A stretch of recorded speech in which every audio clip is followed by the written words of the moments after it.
Well, here we are, guys. Another Nostalgia Critic video for me to react to, and this being something else, Nostalgiaween.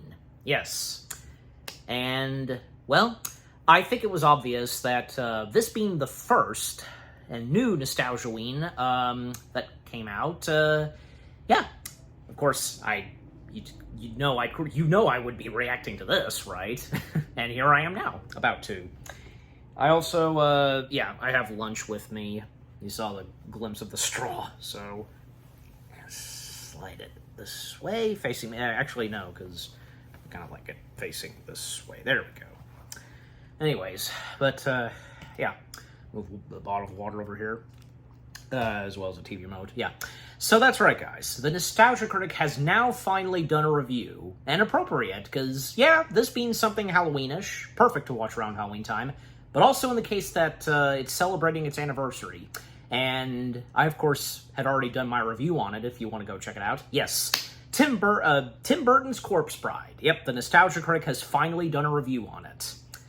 And I'm pretty sure, yeah, because the Nostalgia Critic has had a run-in with Corpse Bride, I think, before, but not where he has sat down and reviewed it in detail, you know, breaking it down and so on, until now. And yeah, I'm anxious to see what the new Nostalgiaween intro's like, because the first shot I see, and that starts this Nostalgiaween video, is a house, but I'm, of course, going to find out what that's about and so on, but yeah. And just very quickly, because, yeah, Corpse Bride, because, yeah, definitely, you know, unfortunately an underrated stop-motion animated film, and coming straight from Tim Burton, because, you know, the thing is that in 2005, it was a big year for Tim Burton. The fact that he was getting 2 movies out of his, and that it had been quite a long time since Burton had done anything stop-motion, so it was a big deal. And I'm sure maybe you guys would remember that too. If any of you have had that experience, and if you have any recollection of when that happened in 2005, when we got 2 Tim Burton films back-to-back, you know, one a few months early, and then, I think, yeah, 2 months later, because Charlie came out first, Charlie and the Chocolate Factory. Then 2 months later, we got Corpse Bride. So, yeah. And, well, I seem to recall, because knowing that Charlie and the Chocolate Factory, it did very well, but I think, yeah, definitely Corpse Bride, it took the icing on the cake, you know, being the best Tim Burton film that came out that year. But, you know, at the same time, Charlie and the Chocolate Factory, that's another story, and, well, there are those like me that actually like Charlie and the Chocolate Factory. And again, if I have to bring this up again, it's not a remake of the 1971 film.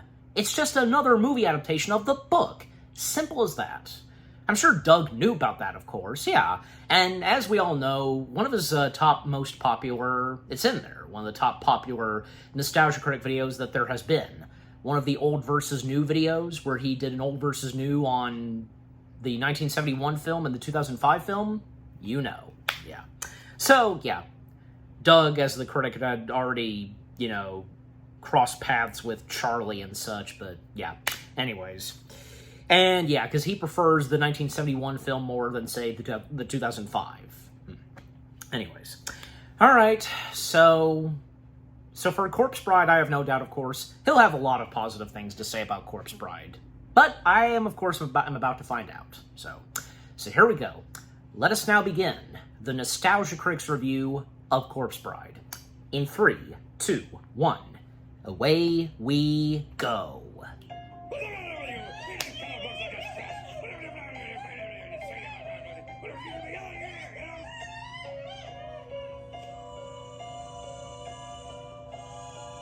Is this Creep Show, or...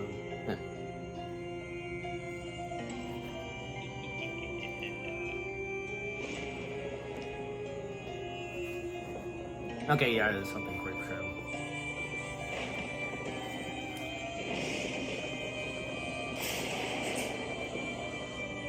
Nice. I remember Doug stating that they weren't able to do an animated intro for the last Nostalgiaween, but now they have, so. 55 going once, 55 going twice. Sold for 55. Thank you, Leah. Aw, thank you, Sonny. Up next, ladies and gentlemen, we have Elio. His film bombed something fierce, ladies and gentlemen, but I assure you, nostalgia will grow, and he will be a future moneymaker. Yeah, people are gonna definitely want to see me again. And you can own the merchandising rights. What studio is he from again? Oh, Kip, do the outfit. Oh, Pixar, yeah. All right, do I hear 20, do I hear 25, 25,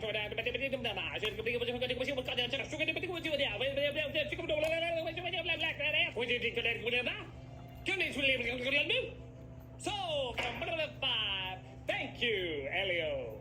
Or Luca, whichever one you are. Boy, they do need different styles. So for what now? Which person won? I forget, you'll figure it out. And now, ladies and gentlemen, the grand finale. The jubiliciously lovely Corpse Bride. Oh, come now, ladies and gentlemen. Certainly you've noticed more merchandise around Halloween time. Sure, she didn't break Yes, box I office saw those records when she premiered animatronics. 20 years ago, but give them the scoop, miss. They ever give you a name? Nobody ever remembers it. Well, give them the scoop on your pros. Interest is growing rampantly. I've proven to be the Nightmare Before Christmas for hipsters who got too hipster for Nightmare Before Christmas. All right, do I hear 30, 30, 30, 30, do I hear 35, 35, 35, that's all, folks. Hey, weren't you the one who said this wasn't a good movie? Oh? Artistic merit doesn't count when there's money on the line. Call me when you actually value me. Joke's on you, I'm a critic. I don't even value myself. I guess I forgot about that he didn't... Something we talk a lot about here is films that didn't make a big splash at first, but eventually get a following. Corpse Bride didn't bomb at the box office, but in 2005, the reception was okay. It was just no Nightmare Before Christmas. Over the years, Of course though, not. it hasn't made a huge comeback yet, but I feel like we're in the middle of seeing it start to grow. It's obvious it won't dethrone Tim Burton's Halloween cash cow, but more and more people are looking back fondly on it. Years ago, I even said it was one of my top 11 Halloween guilty pleasures. Yeah. However, that is the wording I used, guilty pleasure. I've always been on the fence whether or not this was objectively a good film. I usually lean towards it didn't quite work, but there's a lot of things in it that are memorable and almost make it work. I think it's a film people like remembering and having fond memories of, even if they know there's things about it that come up a little short. But in this nostalgia week, I think it makes sense to look it over and see if it's worthy of the possible second wind it's getting. So let's talk about this film before something like Frankenweenie tries to make a comeback. Oh, come on. No. I didn't mean... Oh, listen, now, you're never getting a following. Damn, Take a Doug. look at Corpse Bride. The opening credits roll. It's nice of Burton to actually direct movies names on top of this time. As the film opens in Victorian Britain, but from the looks of it, you'd swear Mary and Max time traveled. Yeah, one of the fun contrasts of the film is in the Victorian era, the dead are actually more alive than the living. As the underworld is more bright and colorful, and the world above is very drab and colorless. I like the idea that it's only after you're dead in this time period that people feel like they can have fun and be their real selves. We'll be there, we'll be seen, having tea with the Queen, we'll forget everything That we've ever been. The songs are once again by Danny Elfman. And I'll just say it, these songs unfairly get shit upon. I think everyone does compare them to Nightmare Before Christmas, and while there certainly are similarities, this one goes for more of a Gilbert and Sullivan style, which is quite different. I even think the lyrics are stepped up. I mean, I enjoy the creativity of Nightmares, but sometimes it can be a little off. Something here I'm not quite getting, though I try, I keep forgetting. He did just rhyme getting twice, right? But these really go to town making sure every That doesn't beat bother has me. a Who syllable cares? in it. And it sounds as natural as someone just speaking a regular sentence. To the costume balls. In the hallowed halls, Rubbing elbows with the finest. having trumpets with Her Highness. Even rhymes that sometimes are a little off still end up working out. Like, I always thought this was an odd one. But our daughter with the face of an otter in disgrace. But really look at her. That is kind of a fair assessment. I would argue there's two problems that I think give the impression these songs aren't good. One is, several of them are not sung by singers, which does add up after a while. Don't get me wrong, there are some good vocals here, but the focus is more on making the characters sound funny instead of pretty, which results in a talk-sing style that can get a little tiring. There could be land-rich bankrupt at his tongue, you'd say. What does that wispy little brat have that you don't have? A wedding cake is no mistake. It must be glass. That doesn't bother me. One Rex Harrison is okay, an entire cast of them? There's a problem. Second, there's only 4 songs. which isn't that many and usually means each one should be a showstopper. Only 2 of them are big numbers where the other 2 are much smaller, which, if there were more songs, that'd be fine. But in Nightmare, if you only had 4 songs and, say, 2 of them were Sally's, it just feels off. But you gotta give credit, too, that most of the songs are important to the film. If you take them out, you're literally missing what's happening in the story. Like, the song sings about how Victor, played by Johnny Depp, is arranged to marry Victoria, played by Emily Watson, as both their parents think the fiancé's parents are rich, despite them both having no money. Every single tiny microscopic in a ring must go. The animation in this is so good. I originally thought it was CG when I first saw the trailer. They apparently included a new kind of technology that would allow the facial expressions to be more, well, expressive. They did. Giving much more fluidity to their movements. And also, a lot like in The Incredibles, the characters look good in both 2D and 3D, at a time when that just wasn't the case. Usually one looked good in one style and not the other, but despite them looking good as models, you could also see them so easily looking good as drawings. Like, I love the fact that they keep this butler in profile the whole time to emphasize his snobby posture. It makes him purposefully look more flat, even though he's a 3D model. There's a bunch of cool little touches like that. Yep. Play beautifully. I do apologize, Miss Everglade. One of the downsides, though, is that our main couple, Victor and Victoria, are pretty boring. And yes, you could argue they're the straight men to bounce the weird stuff off of, but I don't know. Alice, Mary Albright, and Walter Hobbs, I remember really enjoying seeing their reactions to a bunch of weird shit happening. Victor's reaction is always the same. Confused. Tomorrow we are to be Married. yes, married. Part of that might be his puppet is literally designed to have only one expression: confusion. If I Well, may ask, that just says it all of the character, right? Everglade, where is your chaperone? Honestly, with the exception of the corpse bride herself, most of the models have only one facial reaction the whole time, which isn't bad for the side characters, as their extreme reactions give off a lot of personality, but with the main leads, you need a bit more variety. I mean, candlelighting humor isn't really going to get big laughs on its own. Can you not count? Well- Do you not wish to be married, Master Van Dort? I do hope they pay Christopher Lee extra just to have a take where he goes, marriage. Victor setting up his wedding vows and literally sets the place on fire. I'm not sure if it's intentional, but I love how only every other step is trying to put the fire out. Like, yeah, I might want it dead. Apparently, I'm a day early for the ceremony. Is he from your side of the family? Richard E. Grant plays another pretty boring character named Marcus, who's clearly the villain who wants to marry Victoria to get her wealth as well. Well, he's The quite Gaston, catch. Victor Fleming, Yes, you Victor can snicker a bit Courtemer, at sorry. just how much of an archetype he is, but again, I feel like they need some lessons from characters who did this a lot better. Like I said. I'm such a fool. Tanner can't get his vows right, so he practices in the woods. With this hand, I will cut your. Oh goodness, no. Hey, in this time period, just thinking that sentence could get you arrested. As he practices his vows, he puts the ring Lunch on what he finished. thinks is a tree branch. But it turns out it's the corpse bride, played by Helena Bonham Carter, who of course accepts his proposal. Oh, if only I had feet and not just an extension of my twig legs. I'll say too, this movie actually does have some legit creepy moments. Yeah. Oh my god! The bride takes Victor below That's a to big the world of meme. the dead through a pretty creative transition. Depp has this reoccurring dream saying, "No, not another pirate sequel." Singer named Bone Jangles, played by Danny Elfman, weirdly typecast as Tim Burton's stop-motion skeletons, Well. sings about the history of the bride. I was a beauty known for miles around when a mysterious stranger came into town. Elfman said his voice would go hoarse after every recording session, trying to replicate a Cab Calloway type sound. Type of thing that, how did the dead discover jazz before the living did? And again, there's fewer rules in the afterlife, so maybe they're having so much fun, they stumbled across it faster. Now when she Yeah, opened her eyes, probably. she was dead as dust. The jewels were missing and her heart was bust. The bride was Love robbed it. and murdered by her fiancé, so she waited for another suitor to sweep her off her decomposing feet, and Victor accidentally became that suitor.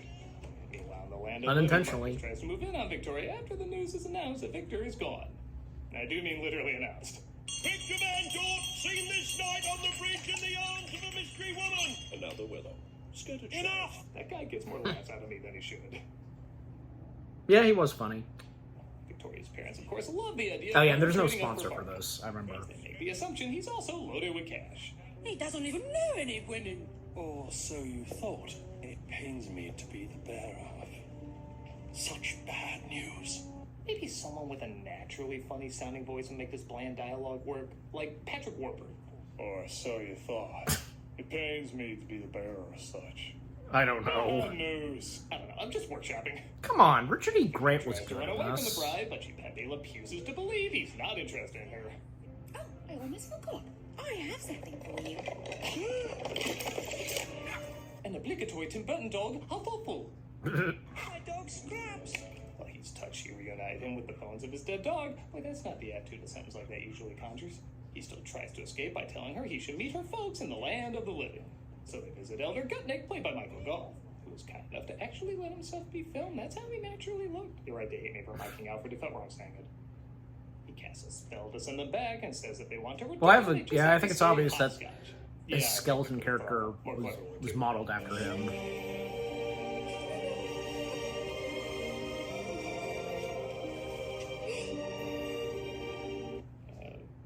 Magical, I guess?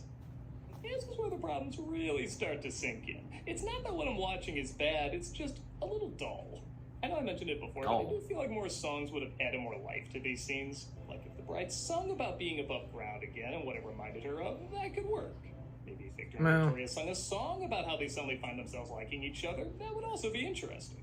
But as is, we just get this pointless little dance that you could cut and miss nothing. And Victor rather Well, simply decides I mean- Victoria is perfect for it. Guess being engaged to the dead will do that to you. This morning, I was terrified of marriage. But then, on meeting you, I felt I should be with you always. I've decided your cold, colorless Victorian body is the one I want. They're not in there that long. He just says those few lines to Victoria, and then they're whisked back to the underworld. Hopscotch. Disney couples would be like, dude, at least sing a Mencken ballad first. You're married to me. She's the other woman. This just can't work. Why not? As the film goes on, the bride does become the most interesting character. Both her design and writing allow her to have a lot more range. So she can be happy, sad, smart, loopy, angry, remorseful, and it all feels believable. For someone with little flesh, she's ironically the most fleshed out character in the movie. No, she doesn't compare. But she still breathes air. Who cares? Even her song doesn't really explain story as much as show the emotions that she's going through. Granted, it probably is the weakest song in the film, but I think that's because this was meant to be two musical numbers. The sole redeeming feature from that little creature is that she's alive. If I touch a burning candle, I can... Yeah, there's been stuff like that, you know. It's like that old Nintendo cereal. It'd probably work better if you just kept the two apart. After the regular segment where Victoria tries to escape to get help from the pastor, only to be handed right back to her parents. He's speaking in tongues of unholy alliances. That was so pointless. I kind of find it hilarious. Also, while Victor's parents are looking for him, their driver passes away. And that's the last we see of Along Vic. once important characters, you will not be seen in this movie again. That's yeah. Maybe they're in the same place Peter from the Brooklyn. I don't know. Victor and the bride have a nice scene where they connect playing piano. Yeah, I guess some chemistry. Now that was a great moment from that movie. The piano duo. Tells Victor that Victoria is marrying Barkis. But how could she? Women. You can't live with them. You can't live with them. Ain't that the truth? Okay, the jokes in this movie really aren't that bad, but did they just forget sometimes to put in a punchline? The bride discovers Victor and her aren't officially married because the vows are until death do they part, and she's already dead. It requires the greatest sacrifice. We have to kill him. What? I can't old school Little Mermaid him. You don't have to. I'll do it. But Victor loves her now. Yeah, I don't know what's wrong with you. I'm following his emotional journey just fine. And he says he's okay kicking the bucket for her.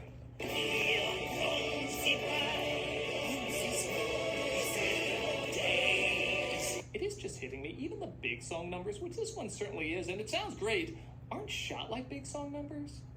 In Nightmare, even the smaller songs have a sense of movement and size, like the emotion of the characters are reflected in the scale of the layout. But with the exception of Remains of the Day, the shots are pretty static.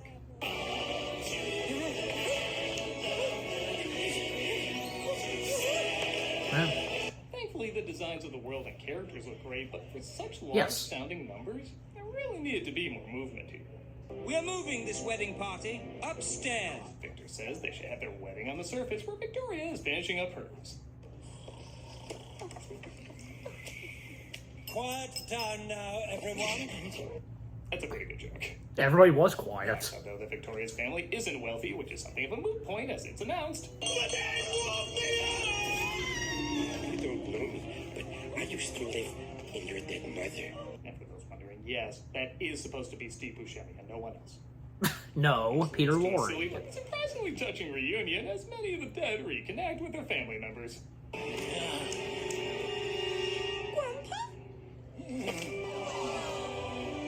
Weirdest Puffs commercial ever. Oh my god, I never realized that.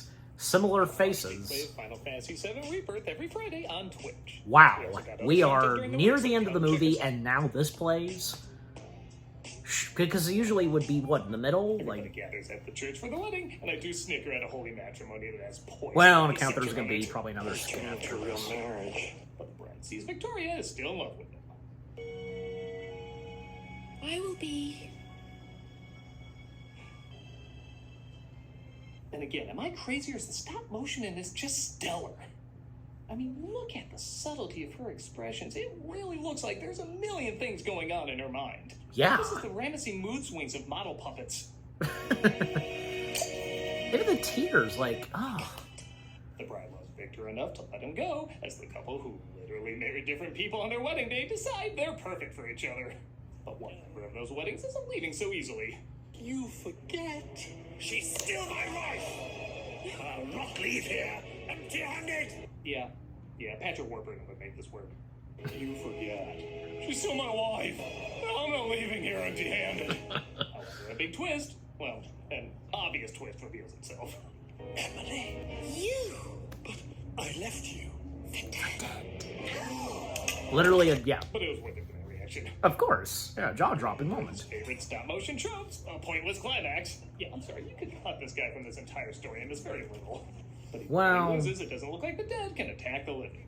He, of course, drinks to his victory. Now they can. Save the naughty bits for me.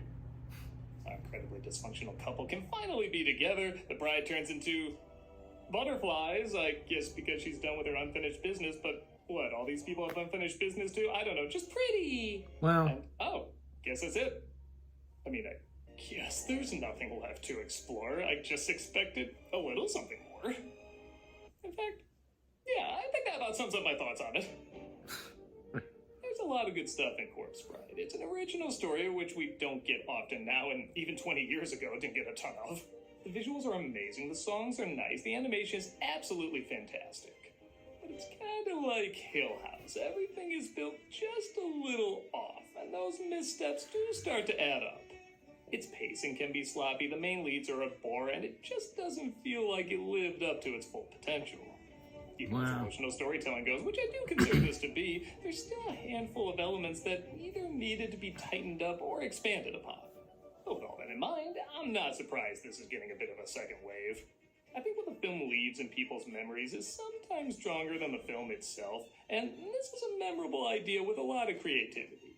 It's a good flick to have on in the background at a Halloween party. Like, the bullet points of it are so effective, it can overshadow the little problems that add up.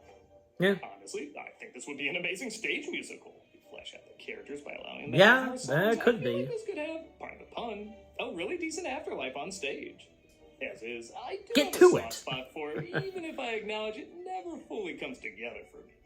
But if I'm on the fence leaning towards it doesn't quite work, that probably means there's a lot of people who are on the fence saying it works just enough. Well, it's not going to topple Nightmare Before Christmas anytime soon. It No, can still give other it options won't. for people looking for their Halloween Tim Burton stop-motion fix. Oh, yes. Yeah. I mean, like I said before, where else are we going to go? Frankenweenie? Oh, what, Puppy Shelley is still hurt? You may insult me, but you will not insult my adorable little friend. Oh, yeah? What are you two going to do about it? Both of you are already dead. Speak for your cat. My cat? What do you mean by... That's right. We've given Chaplin a similar treatment. Uh-oh. I'm an abomination. Nostalgia Ween on the way. Ah. With this hand, Well, I will cut your... Oh, goodness. what's worse, like... We're still doing cameos for charity bunkers? Okay, as I was about to say, what's worse, that Wilkins from Wilkins Coffee would have done something to his cats, or that, you know, if you recall in one of the Nostalgia Critic commercial videos where one of them being Wilkins Coffee, like, Wilkins held Doug's cats hostage, and, well, luckily they're okay, but in the case of here, well, they did something to poor innocent Chaplin, but, yeah. By the way, what was that again? With this hand, Okay. I will cut your... Oh, goodness. What am I thinking? Okay, yeah, so, yeah, that was used for the logo of Channel Awesome. Okay. Yep, and as he said, more Nostalgia Ween is on the way. Look forward. All right, so that was the Nostalgia Critics review of Corpse Bride. Yeah, I think I completely forgot that he didn't really have that much love for it, I guess even as of now. Like, not to say that he hates it, just with all that he had to say about Corpse Bride in his review. Yeah, and yeah, it's obvious that Corpse Bride is not going to top off Nightmare Before Christmas. But that's not to say that, you know, from this or Frankenweenie, they're bad. They are good stop-motion films, and yeah, other stop-motion films to come from the world of Tim Burton. Simple as that, yeah. And like I said earlier, because, yeah, now on account of what he said, because, well, yeah, I think overall because, yeah, like what he said, that it not that much great at the box office, but it didn't, like, it really didn't tank that hard. But, yeah, overall, because with that and Charlie and the Chocolate Factory, because, no, I mean, both did very well and decent. For sure, yeah, that's pretty much what happened, and even as of now, because they've gotten more love and appreciation, and that's good to see. And again, because on account of Charlie and the Chocolate Factory, because again, not a remake of the 1971 film, it was a new movie adaptation of the book, and simple as that, and yeah. You know, and I think that, yeah, there are some people, including me, that feel as though that when it came to Tim Burton's movie adaptation of Charlie and the Chocolate Factory, because Burton usually likes to stick very close to the books. My mom, shout out to my mom, she's most prominently told me that Burton likes to stay close with original source materials. And in the case of books, adapting books into movies. So there is a lot that came from Burton's Charlie movie that were directly taken from the book. Unlike what the 1971 film, hardly. Like, no hard feelings on the Willy Wonka film, because, I mean, look, it followed the plot, of course. But at the same time, there were a few changes that were into the story and with what was going on with each of the characters. Well, even say before they got to the factory, okay? That before we would get to the factory itself, with the characters itself, the 5 children. So, yeah, especially because the interiors and the look of the factory, well, kind of, yeah, pretty much the total opposite than what, say, Roald Dahl had described in the book. But, you know, it's understandable because of the budget and what they were able to accomplish back in the early 70s. And yet when, like, yeah, Tim Burton's version came out, yeah, now it got a great budget and, yeah, really going at it with the interiors and all that, so, yeah.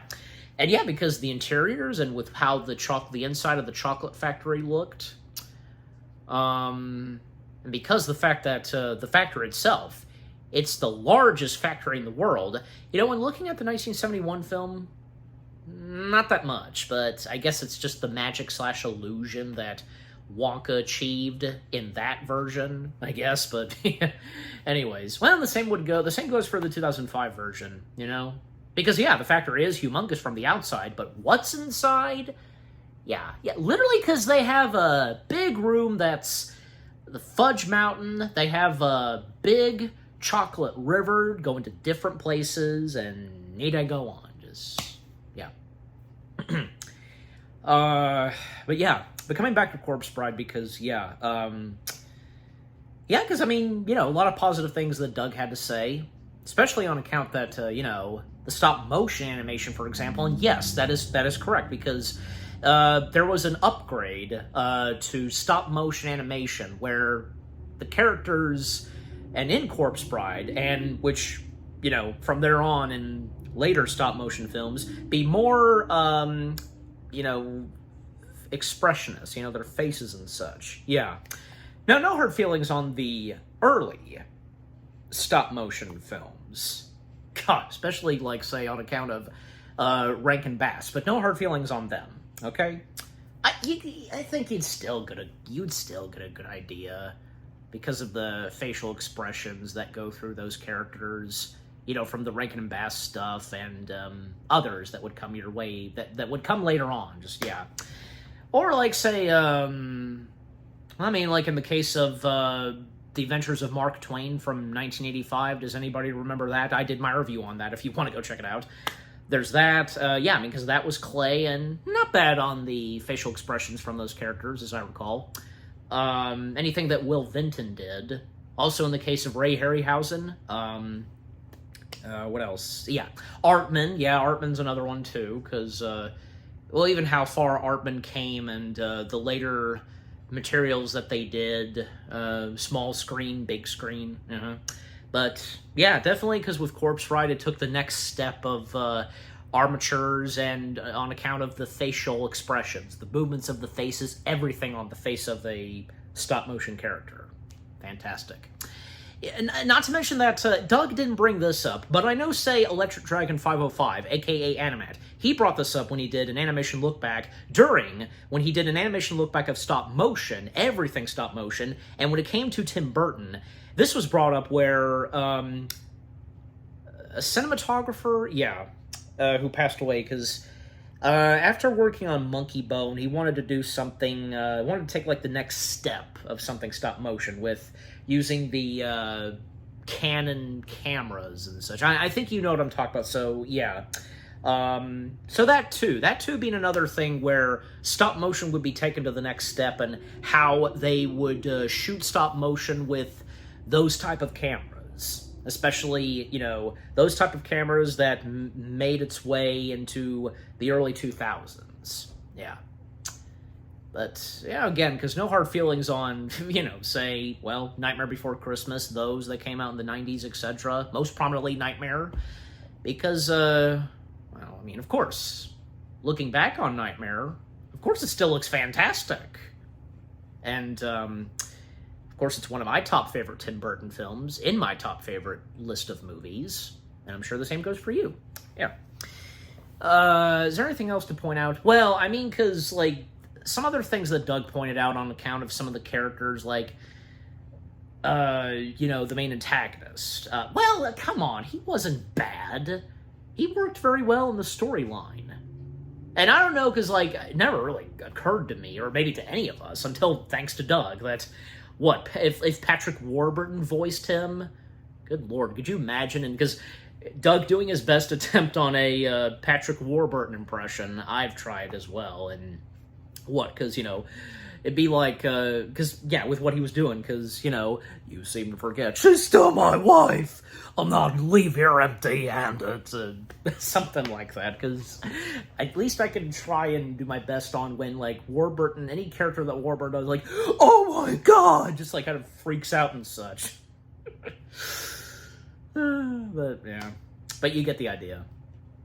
But, yeah, maybe, I don't know, but, come on. Again, let's face it, as I said earlier, Richard E. Grant, he did a fantastic job in the movie. Absolutely. And great to see that Richard E. Grant, he finally got to, be a part of something Tim Burton. Anyways, yeah, and the mentioning of Frankenweenie, because, yeah, Doug had already, run, what did I say earlier? Cross paths with Frankenweenie. I think because I think he did. But you know what? Now I'm curious, because I'm pretty sure as though he did talk about and covered/reviewed Frankenweenie for Disney December. Yes, he did.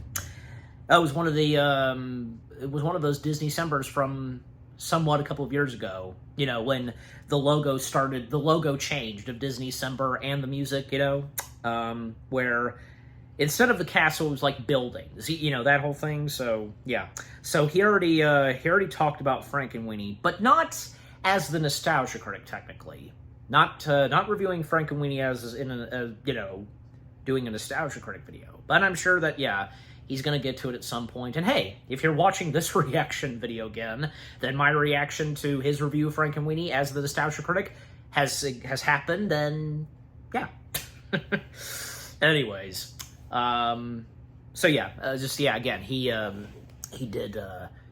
talked about Frankenweenie, so I'll have to watch. I'm pretty sure I've seen it before, but it's been a long time. I probably should go back and listen to what he had to say about Frankenweenie. I'm guessing probably it's kind of this. It's kind of the same thing how he kind of feels about Corpse Bride, but not in a negative way entirely. Just, you know, has some. I'm sure like he has some appreciation for Frankenweenie, just like how he does, and with what he had to say about, well, Corpse Bride. Anyways, and by the way, because he had already just I'm gonna pull this up because, as we all know, he had reviewed The Nightmare Before Christmas itself as the Nostalgia Critic, and I'm sure, as you recall, because if you do, I of course did a reaction to that. Yep, and yeah, and his review of Nightmare, well, of course, it wasn't that bad at all. So there's me. Yep, I see my reaction. I see the reaction video of me because I'm, you know. Yeah, because I'm posing, because as I sometimes do for thumbnails in these reactions, or anything else, just, yeah, especially on account of my own reviews. Oh yeah, because I'm posing where Jack's going, but what does it mean? Yeah, that whole thing. Alright, anyways, is there anything else really to say, if there's anything else I can think of about Corpse Bride?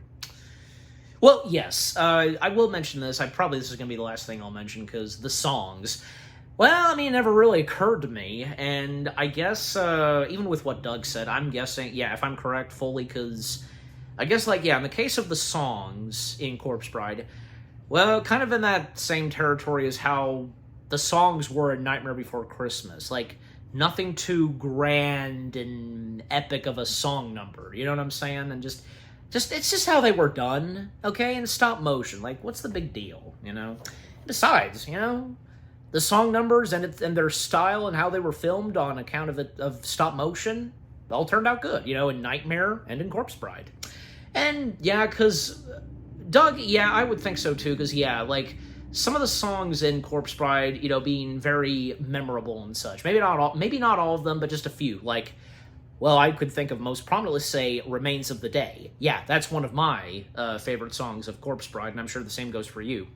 And, yeah, I mean, you know, even, like, say, because in that had a lot going on in the song Remains of the Day, with the characters moving around and dancing and singing, and who cares, because, even with what Doug said, because who cares if jazz, you know, is in this, and this time and setting of Corpse Bride. Who cares? We don't care, as the Pixar crew said, as I recall, yeah, in one of the commentaries of the Pixar films. Maybe you know what I'm talking about. I don't know, because I know what I'm talking about. Anyways,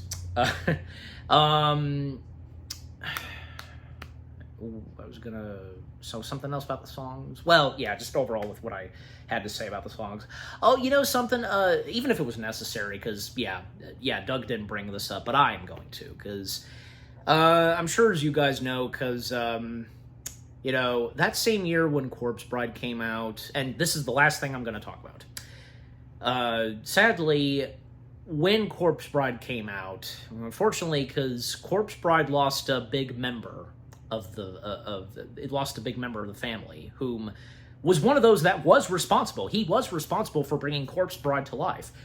And I'm, of course, speaking, and since I mentioned Pixar, yes, I'm talking about the Pixar legend himself, Joe Ranft. Yes, because Joe was responsible for, technically responsible for bringing Corpse Bride to life ever since, while working on Nightmare, because Joe was doing the storyboards, he was the head of story of Nightmare, he introduced Burton, and I know I talked about this in my review of Corpse Bride, but I'll still talk about it here by all means, where, as I was saying, Joe, while working on Nightmare, during production, I should say, Joe introduced Burton to a yeah, 19th century book where it would then inspire the ideas and so on later on to do Corpse Bride.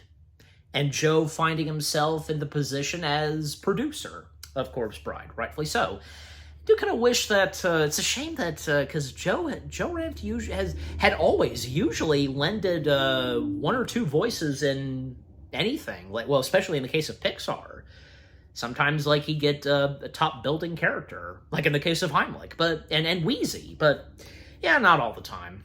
And it's unfortunate that, you know, it would have been great if we heard his voice somewhere in Corpse Bride, but maybe that was just, maybe he just didn't feel up to it or something. I don't know, like, you know, I probably was like, I'm good, I don't need to lend my voice. But I'm just saying, it would have been great if we did. It's like, well, I mean, it's like we heard his voice a good chunk of times in the first Cars film, you know, because he did a few voices here and there in Cars. Well, most prominently Red, or that truck that McQueen mistakens for Mac, because, you know, and the same truck that, it's the truck that, before disembarking, you know, the truck says to McQueen, you know, turn on your lights, you moron. Yeah, that's him. Yeah.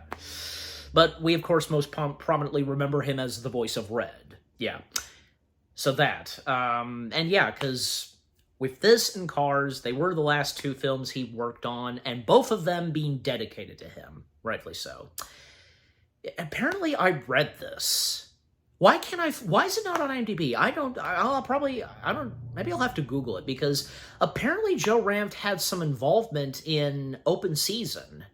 Yeah, the first one, of course, because apparently, yeah, he was responsible for, in Open Season, doing some character designs. And yeah, I mean, you know, the character designs and look to them, the woodland creatures, that is, in Open Season, were pretty good. But yeah, anyways, so yeah. So I just wanted to mention it by all means, because yeah, Joe Ranft, because a very missed human being, and in the realm of animation, you know, what he had brought into the realm of animation, just unlike anything. Yeah. And never be anything quite like what Joe did, without a doubt. Yeah. So yeah, and I think that's a great way to end it off there, with me mentioning Joe Ranft and so on. And yeah, but just, yeah, overall, with what all Doug had to say about Corpse Bride, not bad. You know, it's understandable, but at the same time, it's not that Doug dislikes Corpse Bride, and that Corpse Bride itself is a bad film, okay? No.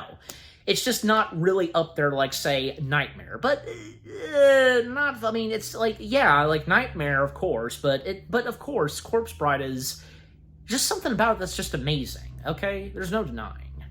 And yeah, as they pointed out, all the merchandise that came out, and I mentioned this earlier, I got it in a vlog at one point. When going to a Spirit Halloween, I remember seeing those animatronics of Victor and Emily.